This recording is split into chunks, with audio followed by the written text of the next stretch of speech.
Well, as the city grapples with gun violence, Mayor Eric Adams announced a new blueprint to address the rise of violence. But already this month, we've seen 2 members of the NYPD lose their lives and 3 others shot in the line of duty.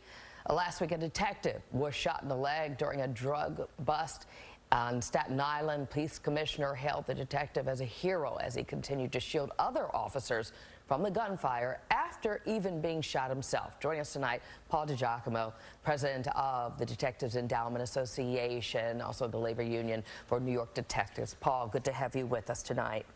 Good to see you. Thank you very much. Give us an update on your detective that was shot in the leg. Well, he's recovering. He went through a surgery, and he was also shot in the upper torso and was saved by his vest. If it weren't for the vest, we would have another casualty and another police officer severely injured or lost. Right. As the city mourns, along with the NYPD, the loss of these 2 fine officers, one of them now a detective, there's outrage because of a teenager who was just released on bond after shooting another officer. What are your thoughts? Well, I think our elected officials had their heads buried in the sand, and this woke them up. And there has to be action taken. We have to change a few things.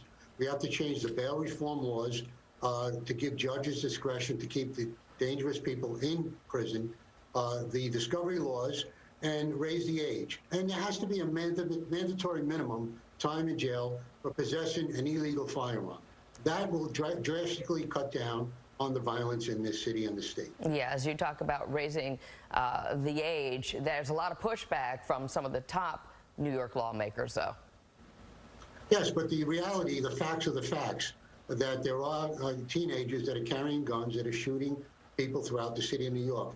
How many more people have to get shot, die, or injured before our elected officials take some action? You know, it's interesting. The governor was talking about the 80% increase in the influx of guns that are coming into the city, the so-called iron pipeline. But that's always been around. We have guns on the streets right now. Paul, how do we address that? Well, again, there has to be consequences if you're caught with a gun. There's about 80% of the people that were arrested with firearms were let back out onto the streets to victimize the people of this city. And about 300 of them were rearrested with a firearm again. Why? Because of the bail reform laws. You know, with the new mayor come a new set of laws also. So far, are you satisfied with what Mayor Adams is saying?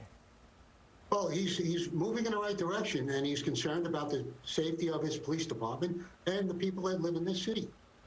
We heard the widow of Detective Rivera basically call out Bragg today and talk about her disappointment with some of the plans that he has in store. Kathy Hochul speaking with him today. Should Bragg reassess what he's talking about? Without a doubt. He is sending a message to the criminal element that it's okay to commit crimes, it's okay to disobey the law, and it's okay to be confrontational with the police. All right, good to have you with us, Paul DiGiacomo, president of the Detectives Endowment Association, and we're sorry for the pain that I know you are suffering as well. Thank you very much. All right.